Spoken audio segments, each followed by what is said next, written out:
Si tu veux monter des vidéos mais tu ne sais pas quel logiciel choisir, tu es sur la bonne vidéo. Aujourd'hui, je vais te présenter les 4 logiciels que tu peux choisir pour te lancer dans le montage vidéo. On va voir leurs avantages, leurs inconvénients et surtout lequel est fait pour toi en fonction de ton budget, de ton niveau et de tes ambitions. Je vais être transparent avec vous et je vais dire la vérité sur ce que valent vraiment les logiciels. Comme tu le sais déjà, si jamais tu es abonné à la chaîne YouTube, si d'ailleurs t'es pas abonné, n'hésite pas à t'abonner. Mon logiciel favori, comme 80% des monteurs vidéo, c'est le logiciel Premiere Pro. DaVinci Resolve commence à arriver de plus en plus et à faire plus en plus de bruit. On va voir pourquoi dans cette vidéo. Je tiens juste à te préciser que dans la description, si jamais tu es intéressé à devenir monteur vidéo, il y a une formation gratuite qui t'explique en 3 étapes comment devenir monteur vidéo et surtout vivre de ce business. Parce que c'est bien beau de savoir monter des vidéos, mais si on n'a pas les outils sur la partie business ou que ce soit savoir se vendre, ça peut être vite compliqué. Bref, on va pas trop perdre de temps, on va commencer directement par le logiciel qui est mon petit chouchou, parce que soyons réalistes, c'est le meilleur. Je plaisante. Je vais aussi être juste avec les autres, mais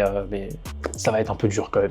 Bref, le premier, Adobe Premiere Pro, le boss du game, on pourrait appeler ça comme ça. Pourquoi je dis le boss du game? Parce qu'ils ont quand même le monopole sur le marché, il y a beaucoup de monteurs qui montent sur Premiere Pro et on va voir un petit peu pourquoi. Donc c'est vraiment un logiciel à maîtriser si tu veux faire des montages poussés. Il est complet, il y a toute la suite, là on parle d'Adobe, mais il y a toute la suite Creative Cloud qui tourne autour, que ce soit Photoshop, After Effects, on en reparle juste après. Il y a aussi Media Encoder pour les proxys, bref, c'est vachement complet, tout est complet. Je vais parler un petit peu des avantages et t'inquiète pas, il y a aussi des inconvénients que je vais donner et je vais être honnête. La première, ça va être l'interface personnalisée. Alors tu peux vraiment organiser ton espace de travail comme tu veux et ça c'est un vrai luxe quand tu travailles. Deuxième chose, ça va être au niveau des formats vidéo. Que ça soit du Apple ProRes, du 4K, du H265 ou des fichiers chelous, même si ton client filme avec un Nokia 3310, les fichiers ils passent sur logiciel, contrairement à d'autres logiciels où il n'y a pas encore tous les formats disponibles. Alors le seul qui me vient en tête sur Premiere Pro, un format qu'on va importer de vidéo en .mkv, ça faut le savoir, mais sinon au niveau des formats il est vachement complet. Alors il n'y a pas que Premiere Pro, il y a d'autres logiciels, mais on en reparle juste après. Troisièmement, c'est avec l'intégration parfaite avec d'autres logiciels, que ce soit After Effects, Photoshop, Media Encoder, il y a une intégration qui est parfaite. Tu veux des animations stylées ou des retouches précises, tu peux utiliser d'autres logiciels externes. Par exemple, tu crées ton animation sur Photoshop, tu importes le fichier PSD et si jamais tu fais une animation et tu modifies quelque chose dans Photoshop, ça se modifie automatiquement sur After Effects et si tu as une composition liée entre After Effects et Premiere Pro, tout se modifie automatiquement entre les logiciels. Un peu compliqué comme ça, ça paraît incroyable. Dans la théorie, dans la pratique, c'est un peu différent parce que ça bug beaucoup. Plus tu as de liaison entre les logiciels, plus ça bug, plus ton logiciel a du mal, donc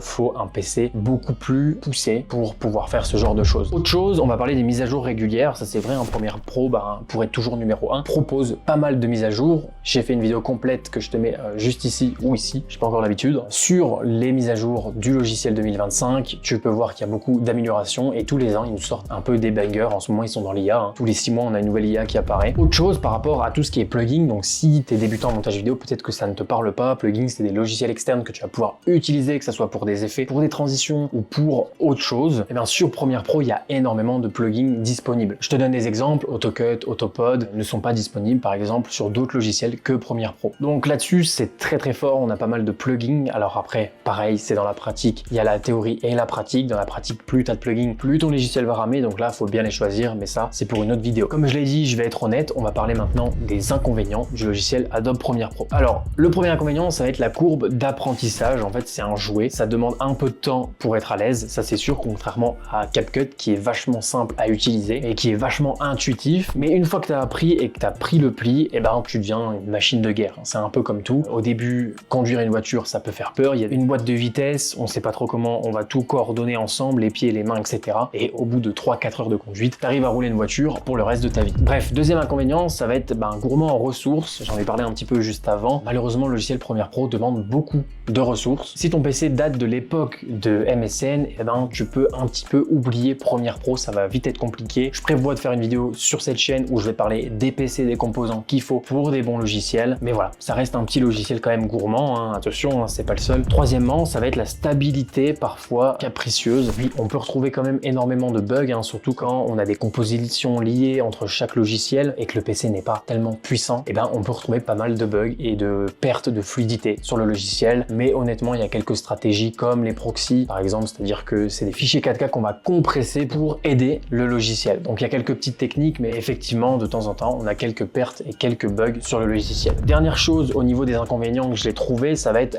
l'abonnement obligatoire. C'est une des choses qui m'énerve sur le logiciel Adobe Premiere Pro, ça va être son système d'abonnement. Je déteste le système d'abonnement. Limite, je préférais que le logiciel soit à 1500 € et ensuite on l'a à vie que d'avoir un abonnement. On a un abonnement quand même qui est cher, donc quand on commence le montage vidéo et qu'on n'a pas de revenus, en partant du principe qu'on n'a pas de revenus, et ben c'est compliqué d'investir 60 € tous les mois dans un logiciel. Si on est étudiant, petite astuce comme ça en plus, et ben tu peux avoir une grosse réduction sur toute la suite Creative Cloud. Au lieu de payer 60 € par mois, on va descendre à 19,99 €, donc tu vois, c'est pas négligeable. Donc petit gros point négatif, ça va être surtout sur l'abonnement, hein. Moi c'est ce qui me dérange le plus, mais sinon ça reste un logiciel incroyable. Je suis toujours amoureux de ce logiciel et ça restera toujours mon logiciel de prédilection. On va répondre à la question maintenant. Le logiciel Premiere Pro est fait pour qui? Alors si tu veux faire du montage pro, gagner ta vie grâce au montage vidéo, Premiere Pro c'est un des alliés, un des piliers pour ce métier. Donc oui, c'est un investissement effectivement, mais si tu veux devenir freelance dans le montage vidéo et en vivre, et ben ce logiciel en fait partie. Maintenant on va parler d'un autre logiciel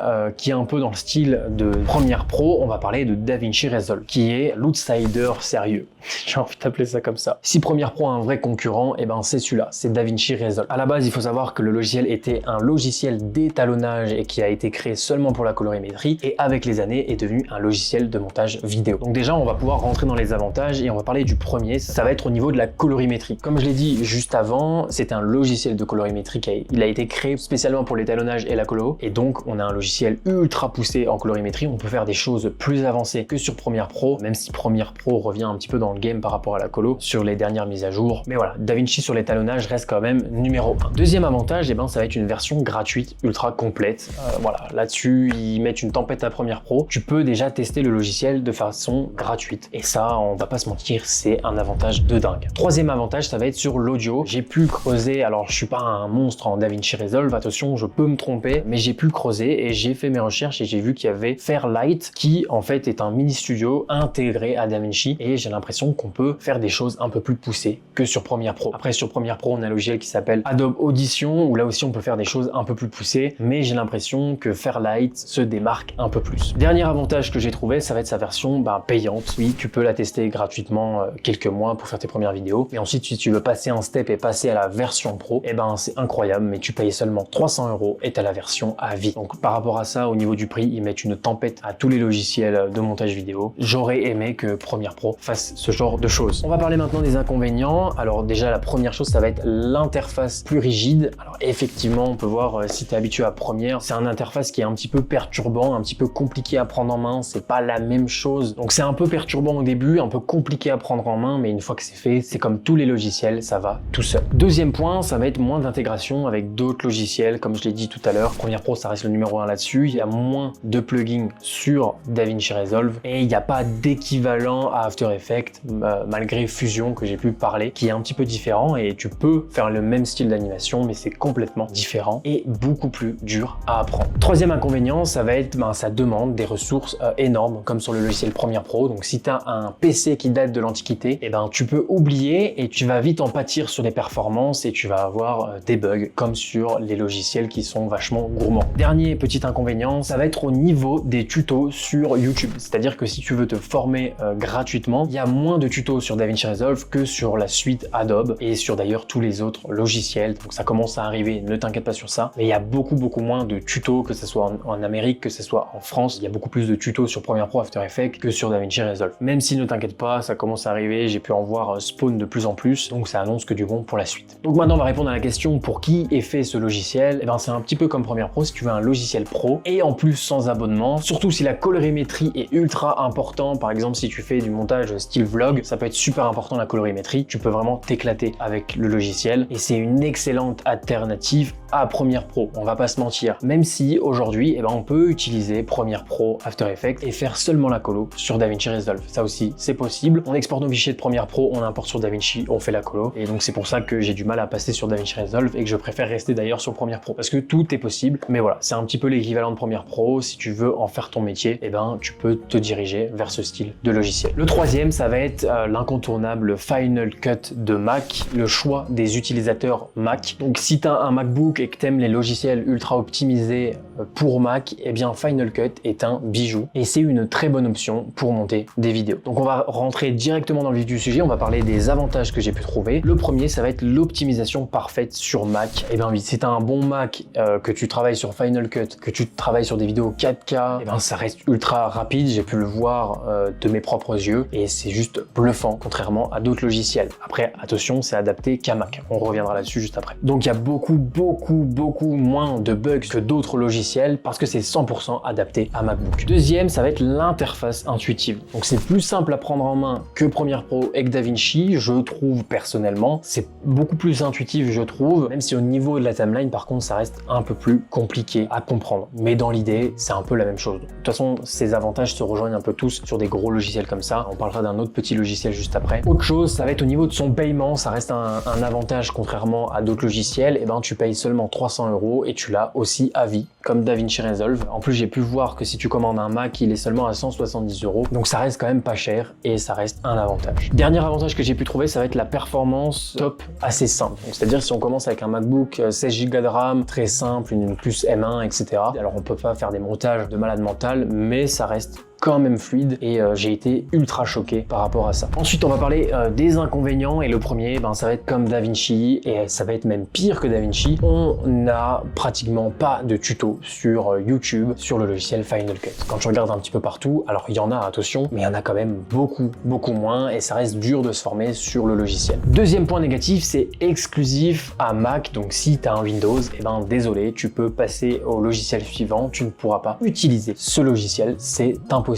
Donc ça reste un inconvénient, ça c'est sûr, mais c'est ce qui fait aussi le charme de Final Cut, on va pas se mentir. Un autre point, ça reste moins flexible que Premiere Pro et DaVinci, il y a moins d'options et surtout sur le logiciel After Effects et Fusion pour DaVinci Resolve qu'on peut retrouver sur Final Cut. Ils ont aussi un équivalent mais qui apparemment pue un peu la merde et donc tu te retrouves vite forcé à monter sur Final Cut et faire des animations un peu plus poussées si tu veux aller dans le motion design et dans la 3D sur le logiciel After Effects. Donc ça se fait très bien, on exporte nos animations d'After Effects et on les importe sur Final Cut. Mais voilà, donc c'est un petit voire un gros inconvénient, mais pour des montages simples, pour commencer à vivre du montage, je trouve qu'il n'y a pas trop d'inconvénients. Donc maintenant, pour qui est fait ce style de logiciel, si tu bosses sur Mac et que tu veux un logiciel rapide, fluide et performant, si tu veux commencer à vivre du montage, c'est un des meilleurs choix. Mais encore une fois, si tu veux plus tard faire des montages poussés, tu peux être contraint à passer sur d'autres logiciels comme Premiere Pro, After Effects ou Fusion. Donc voilà, on va parler d'un autre logiciel qui fait beaucoup parler, on va parler de CapCut. CapCut qui est idéal pour les débutants et le contenu rapide, on va pas se mentir. Si tu démarres de zéro et que tu veux un logiciel 100% gratuit et super rapide,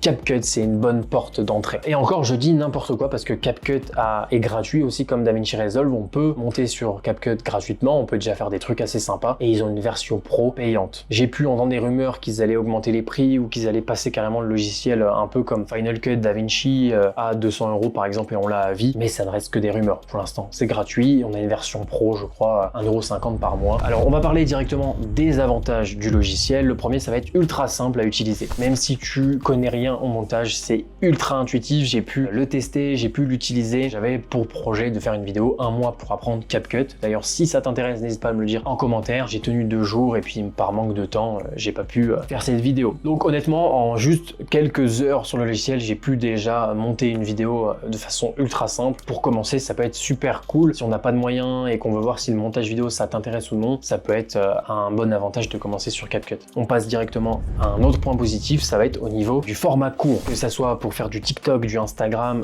des montages très simples, il n'y a pas mieux que CapCut, c'est-à-dire que ça va super vite. On peut monter avec le téléphone, exporter avec le téléphone et importer directement sur nos réseaux sociaux. C'est ultra rapide, ultra simple, donc je le mets dans un point positif. Le dernier petit point positif, c'est compatible avec mobile, PC, Mac, Windows, tu peux le retrouver partout, même sur tablette, tu peux monter sur tablette. Donc ça c'est vraiment incroyable, hein. Si tu es dans l'avion par exemple, tu peux monter sur ton téléphone sans prendre trop de place. Ça reste du luxe, même si, attention, on va parler des points négatifs juste maintenant. Donc le premier, ça va être trop limité. Donc effectivement, tu peux monter sur mobile, sur tablette, partout, mais tu es très vite limité sur le logiciel CapCut. Si tu veux un vrai montage pro, oublie. Peut-être que dans les années futures, ça va changer, mais ils ont ont quand même une promesse d'un logiciel simple à prendre en main, donc je ne pense pas que ça risque de changer, même si on peut faire des trucs très cool, attention. Deuxièmement, ça va être comme sur les autres logiciels, on n'a pas énormément de tutos, même si on peut retrouver pas mal de tutos complets sur le logiciel pour faire des petites vidéos très simples sur Instagram, Facebook, mais en tout cas sur des tutos pour faire du montage poussé sur CapCut, et ben j'en ai pas trouvé énormément. Troisièmement, ça va être peu de liberté créative, c'est impossible d'aller aussi loin que Premiere Pro, que DaVinci sur la colorimétrie, sur le traitement du son et sur toutes les choses un peu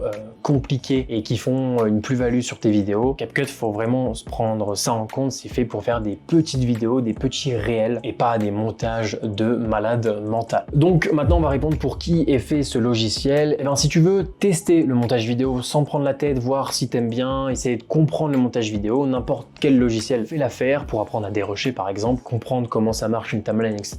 Et ben CapCut ça peut être très bien pour commencer. Si maintenant tu veux juste faire quelques vidéos sur les réseaux sociaux et non vivre de cette passion, et ben CapCut ça peut très bien faire l'affaire aussi pour faire des petits shorts, des petits TikTok, etc.